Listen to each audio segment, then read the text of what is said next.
Hello and welcome. Today, we are jumping headfirst into one of the most talked about and, honestly, one of the most confusing chapters in the entire New Testament, 1 Corinthians 7.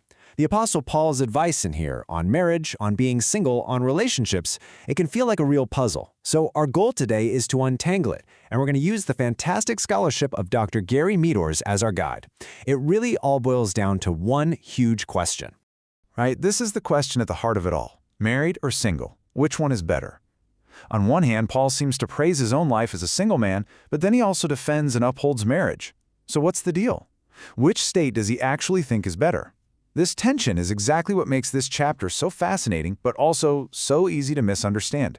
So let's just dive right in and talk about why this chapter can feel so, well, puzzling.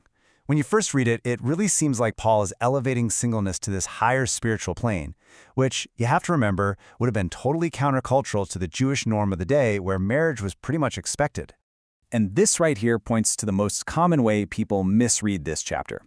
Dr. Meadors points out that a lot of us see Paul setting up this kind of spiritual hierarchy, with celibacy at the very top. But he argues that if we read it that way, we're completely missing the context and the whole point Paul is trying to get across. Here's the key distinction we need to make. Paul talks about celibacy as a specific gift from God. It's not like a spiritual gold medal you earn for being more holy. It's a special calling for certain people. He even says he wishes everyone had this gift, but then in the very next breath he admits they don't. And that's okay, because everyone has their own gift. Okay, so building on that idea of gifts, Paul introduces his next major piece of practical advice, and it's a principle he comes back to again and again throughout the chapter. He calls it the remain as you are principle. And you have to hear this as just super pragmatic, down-to-earth advice. It's not some ironclad command. Paul is basically saying, look, changing your life situation in a major way, like getting married or divorced, can open up a whole can of worms. It just creates new complications. A lot of the time, it's just easier to stay as you are. It's a guideline for making life simpler, not a law that forbids you from ever changing. And this slide right here brilliantly illustrates the key distinction Dr. Meadors wants us to see. When Paul says something is better, he's almost always talking about what is functionally better, not what is morally better. It has nothing to do with being more righteous. It's about what's more practical in a given situation.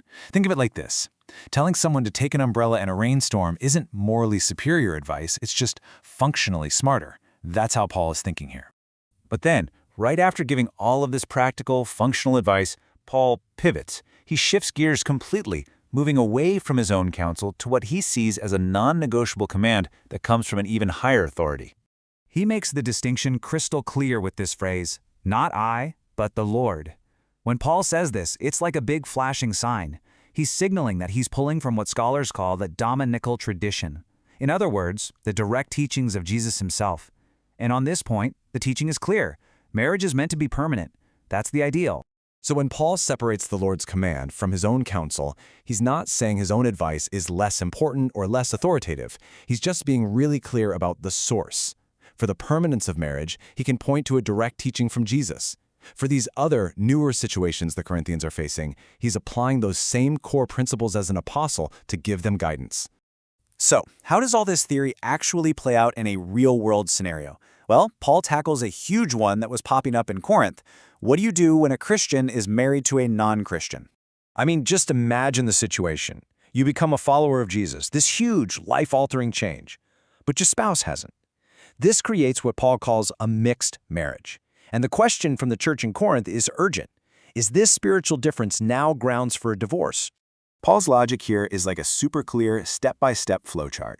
First, if the unbelieving spouse is perfectly happy to stay married, then the believing spouse must not leave them. The marriage bond is still in effect. However, if the unbeliever is the one who insists on leaving, the believer isn't supposed to force them to stay. They are to let them go. The key here is that the believer is never, ever the one who initiates the split. And this brings us to this really crucial phrase Paul uses, not under bondage or not bound. So what does he mean by that? Well, according to Dr. Meadors' analysis, Paul is basically releasing the believer from the guilt and the pressure of trying to hold a marriage together when the other person has already walked away. It's a release to live in peace.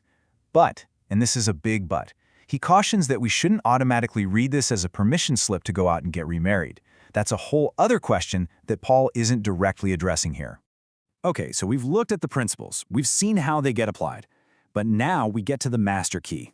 This is the one piece of information that unlocks the entire chapter, and it especially explains Paul's personal preference for being single. Seriously, this is the one bit of context that reframes everything he says. Without it, his advice can seem pretty strange, but with it, it all of a sudden makes perfect logical sense. And here it is. Paul just comes right out and says it. His reasoning is, the time is short. He believed the world as they all knew it was literally passing away. This isn't just some throwaway comment. This is the fundamental filter through which he is giving every single piece of advice in this chapter. Scholars have a name for this mindset. They call it the present crisis. And Dr. Meadors, along with most other interpreters, argues that Paul isn't just talking about a local famine or some persecution. No, this is about Paul's urgent, deeply held belief that the return of Jesus and the end of the age was right around the corner. And if you believe that, then worldly things like getting married, having kids, buying property, well, they suddenly become potential complications. You know, this kind of logic isn't new. If you go back to the Old Testament, the prophet Jeremiah was explicitly told by God not to get married. Why? Because the massive, devastating Babylonian invasion was coming. It wasn't a timeless rule that marriage is bad. It was specific advice for a specific crisis. Paul is operating with a very similar crisis-driven logic. So when you put it all together, what do you get? You see that Paul is actually giving two different types of advice. First, you have the timeless, unbreakable principles that are based on the direct teachings of Jesus, things like the permanence of the marriage bond. But then, layered right on top of that, you have his timely practical wisdom, which is heavily colored by this idea of a present crisis and favors singleness for purely functional practical reasons. And all of this leaves us with the final, really important thought. Learning to see the difference between a timeless command and timely, context-specific advice is absolutely critical. It forces us to ask a bigger question. How does understanding the original context, like Paul's belief that the world was about to end, change how we should read and apply these ancient words to our very different world today?